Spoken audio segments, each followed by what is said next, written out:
Hello दोस्तों, स्वागत है आप सभी का हमारे चैनल में। आज मैं आप लोगों को बताऊंगी कि कंप्यूटर की डेफिनेशन क्या है और कंप्यूटर की फंक्शनिंग यूनिट्स क्या होती हैं। तो चलिए शुरू करते हैं आज का वीडियो।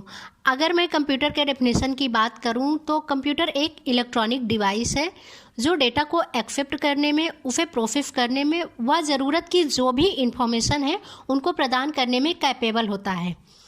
अब देखते हैं कि कंप्यूटर की फंक्शनिंग यूनिट्स कौन कौन सी होती हैं और उनके क्या यूज़ होते हैं। तो सबसे पहले हमारा हो गया इनपुट यूनिट। सेकंड पार्ट आ जाता है सीपीयू। सीपीयू के अंदर 3 पार्ट्स होते हैं। एक तो हमारा कंट्रोल यूनिट हो गया और दूसरा एएलयू हो गया और तीसरा हो गया मेमोरी यूनिट और फिर हमारा थर्ड हो जाता है आउटपुट यूनिट। तो अब अगर हम इनपुट यूनिट की बात करें कि इनपुट यूनिट क्या होता है, तो आप में से बहुत से लोग जानते होंगे कि इनपुट यूनिट क्या है, पर कुछ लोग ऐसे भी होंगे जिनके लिए ये टर्म बिल्कुल नया है। यहाँ मैं बात कर रही हूँ कंप्यूटर के कुछ एक्सटर्नल पार्ट्स के बारे में। ये कंप्यूटर के कुछ ऐसे हिस्से हैं जिनकी हेल्प हम डेटा देने और निकालने में करते हैं। आजकल तो हर कोई लैपटॉप और डेस्कटॉप का यूज़ कर रहा है। आज की इस डिजिटल दुनिया में कंप्यूटर के बिना कुछ भी काम करना पॉसिबल नहीं है। आप सब जानते ही हैं। आप सबको पता होगा कि लैपटॉप और डेस्कटॉप में बहुत सारे डिवाइसेस का यूज़ किया जाता है, जिससे हम सभी बड़ी आसानी से कंप्यूटर को ऑपरेट और कंट्रोल कर सकते हैं। उनमें से एक हमारा इनपुट यूनिट है। वो इनपुट यूनिट जिसने हमारे कार्य को बहुत ही इजी बना दिया। तो चलिए देखते हैं कि इनपुट यूनिट आखिर में होता क्या है। इनपुट यूनिट एक ऐसी इलेक्ट्रॉनिक डिवाइस होती है जिसके थ्रू हम डिवाइस में डेटा इंटर कर सकते हैं और इनपुट डिवाइस कंप्यूटर का एक पार्ट है। यूजर जिस किसी भी डिवाइस के थ्रू कंप्यूटर या पर्सनल कंप्यूटर में कुछ भी इनपुट करता है उसी को इनपुट डिवाइस बोलते हैं। हमारे कुछ इनपुट डिवाइस हैं कीबोर्ड, जैसे कीबोर्ड हो गया, माउस हो गया, स्कैनर हो गया, जॉय स्टिक हो गया। अब अगर मैं कीबोर्ड की बात करूं तो कीबोर्ड सबसे कॉमन और पॉपुलर इनपुट यूनिट है जो कि कंप्यूटर या अन्य डिवाइसेस पर डेटा को इनपुट करने के लिए यूज़ किया जाता है। वो डेटा टेक्स्ट भी हो सकता है या नंबर भी हो सकता है। इसमें कुछ एडिशनल कीज़ भी प्रोवाइड किया गया है कुछ एडिशनल फंक्शंस को परफॉर्म करने के लिए। कीबोर्ड कई साइज़ में आते हैं, 84 keys, 101 keys, 102 keys, 104 keys and 108 keys. लेकिन आजकल ज़्यादातर मार्केट में 104 एंड 108 कीज़ मिलते हैं। अब अगर माउस की बात करें तो माउस एक छोटा सा पॉइंटिंग डिवाइस होता है। इसका यूज़ कंप्यूटर पर टर्म्स को सेलेक्ट करने, उनकी तरफ जाने और उन्हें खोलने एवं बंद करने में किया जाता है। माउस के थ्रू यूज़र कंप्यूटर को इंस्ट्रक्शंस देता है और माउस के थ्रू यूज़र कंप्यूटर पर कहीं भी पहुंच सकता है। अब बात करते हैं स्कैनर की। अब अगर स्कैनर की बात करूं तो स्कैनर एक मशीन होती है जो स्कैनर फोर्स से इमेज को कैप्चर करता है और डिजिटल फॉर्म में कन्वर्ट करके डिस्क में स्टोर कर देता है। इसके बाद इन इमेजेस को ऐड किया जा सकता है और इनको प्रिंट भी किया जा सकता है। अब अगर जॉय स्टिक की बात करूं तो जॉय स्टिक भी एक प्रकार का पॉइंटिंग डिवाइस होता है जो कि कर्सर की पोजीशन को मॉनिटर की स्क्रीन पर मूव करने के लिए यूज़ किया जाता है। जॉय स्टिक का यूज़ गेम्स खेलने के लिए भी किया जाता है। अब देखते हैं सीपीयू क्या होता है। अगर मैं सीपीयू की बात करूं तो सीपीयू कंप्यूटर का मेन पार्ट होता है। सीपीयू का full form central processing unit होता है। सीपीयू कंप्यूटर सिस्टम का ब्रेन होता है। यह एक इलेक्ट्रॉनिक माइक्रोचिप होता है जो डेटा को दिए गए इंस्ट्रक्शंस के बेस पर प्रोसेसिंग कर यूजफुल इंफॉर्मेशन में कन्वर्ट करता है तथा कंप्यूटर सिस्टम के सारे कार्यों को कंट्रोल करता है। सीपीयू को प्रोसेसर भी बोलते हैं। अब देखते हैं सीपीयू के फंक्शंस क्या क्या होते हैं। डेटा के साथ साथ इंस्ट्रक्शंस को भी स्टोर करता है। स्टोर किए गए इंस्ट्रक्शंस के अकॉर्डिंग ऑपरेशंस के सीक्वेंस को कंट्रोल करता है।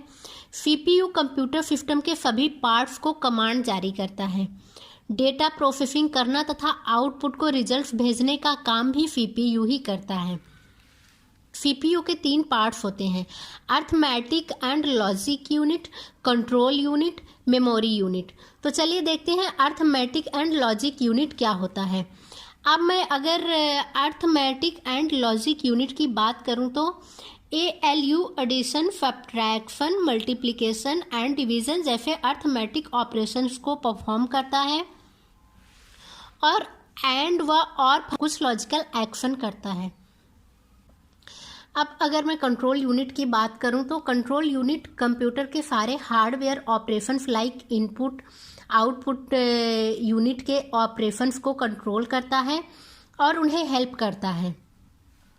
कंट्रोल यूनिट इनपुट डिवाइस से मेमोरी और फिर अर्थमेटिक लॉजिक यूनिट में डेटा को ट्रांसफ़र करने का कमांड देता है। ये प्रिंटिंग है तो मेमोरी से आउटपुट डिवाइसेस तक रिजल्ट्स को ट्रांसफ़र करता है। कंट्रोल यूनिट मेमोरी में प्रोग्राम को स्टोर करता है, 1 बाय 1 इंस्ट्रक्शन लेता है, उन्हें समझता है और फिर उन्हें अन्य यूनिट्स को उचित कमांड्स जारी करता है। चलिए देखते हैं थर्ड मेमोरी क्या होता है।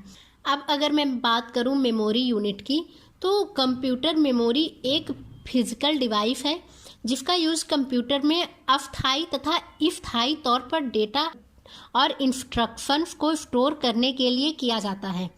जैसे हम लोगों के पास डेटा और इन्फॉर्मेशन को स्टोर करने के लिए ब्रेन होता है, सिमिलरली कंप्यूटर में डेटा और इन्फॉर्मेशन को स्टोर करने के लिए मेमोरी होती है।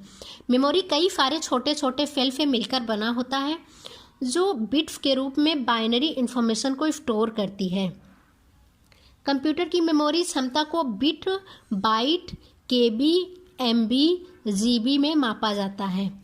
बिट कंप्यूटर की मेमोरी की सबसे छोटी यूनिट होती है। बाइट कंप्यूटर की मेमोरी की मानक इकाई है। एमबी का अर्थ है मेगाबाइट, अर्थात 1 एमबी का मान होता है 1024 केबी के बराबर होता है और जीबी का अर्थ है गीगाबाइट, यानी 1 जीबी का मान जो है वो 1024 एमबी के बराबर होता है। मेमोरी 3 प्रकार के होते हैं। एक हमारा हो गया primary memory, secondary memory, cache memory. तो अब अगर मैं प्राइमरी मेमोरी की बात करूं तो प्राइमरी मेमोरी कंप्यूटर की मेन मेमोरी है जिससे डेटा को काफ़ी तेज़ी से एक्सेस किया जा सकता है। यह कंप्यूटर की इंटरनल मेमोरी है। प्राइमरी मेमोरी एक वोलाटाइल मेमोरी है, मीन्स प्राइमरी मेमोरी में जो डेटा होता है वो केवल तब तक रहता है जब तक वो कंप्यूटर ऑन रहता है। तो जैसे ही कंप्यूटर ऑफ होता है तो प्राइमरी मेमोरी में स्टोर डेटा भी डिलीट हो जाता है। प्राइमरी मेमोरी एक सेमीकंडक्टर मेमोरी है। यह सेमीकंडक्टर मेमोरी की कंपैरिजन में महंगा होता है। प्राइमरी मेमोरी की कैपेसिटी सीमित होती है और सेकेंडरी मेमोरी की तुलना में हमेशा छोटी होती है। प्राइमरी मेमोरी सेकेंडरी मेमोरी की तुलना में काफ़ी फास्ट होता है तथा यह सीपीयू के काफ़ी नज़दीक भी होता है। प्राइमरी मेमोरी सीपीयू और कैश मेमोरी के साथ सीधे कम्युनिकेशन करता है। सीपीयू को प्रोसेसिंग के लिए आवश्यक सभी डेटा प्राइमरी मेमोरी में स्टोर होती है। यह प्रोसेसर द्वारा सीधे एक्सेस होता है। प्राइमरी मेमोरी के एग्जांपल है रैम, रोम। चलिए देखते हैं सेकेंडरी मेमोरी क्या होती है। सेकेंडरी मेमोरी एक परमानेंट स्टोरेज मेमोरी है जिसका यूज़ कंप्यूटर में प्रोग्राम के एग्जीक्यूशन से प्राप्त आउटपुट को परमानेंट स्टोर करने के लिए किया जाता है। सेकेंडरी मेमोरी एक नॉन वोलाटाइल मेमोरी है, मीन्स सेकेंडरी मेमोरी में स्टोर सभी डेटा और इन्फॉर्मेशन कंप्यूटर के बंद होने के बाद भी उसमें स्टोर रहते हैं। सेकेंडरी मेमोरी बैकअप मेमोरी के रूप में भी जाना जाता है। सेकेंडरी मेमोरी प्राइमरी मेमोरी की तुलना में काफ़ी स्लो और सस्ती होती है। सेकेंडरी मेमोरी कंप्यूटर में एक एक्सटर्नल मेमोरी के रूप में रहती है। फॉर एग्जांपल सीडी हो गया, हार्ड डिस्क हो गया, फ्लॉपी डिस्क हो गया, मैग्नेटिक डिस्क हो गया, पेन ड्राइव हो गया, ये सारे आपके सेकेंडरी मेमोरी होते हैं। अब चलिए देखते हैं हमारा आउटपुट यूनिट क्या होता है। आउटपुट यूनिट कंप्यूटर द्वारा प्रोसेस इंफॉर्मेशन के रिजल्ट्स को यूज़र तक पहुंचाया जाता है। कंप्यूटर द्वारा प्रोसेस्ड इंफॉर्मेशन बाइनरी डेटा के रूप में होती है, जिसे आउटपुट यूनिट यूज़र के समझ में आने योग्य डेटा में कन्वर्ट करती है। वे डिवाइसेस जिनका यूज़ कंप्यूटर से प्राप्त रिजल्ट्स को प्राप्त करने के लिए किया जाता है उन्हें आउटपुट डिवाइसेस कहते हैं। Thanks for watching this video.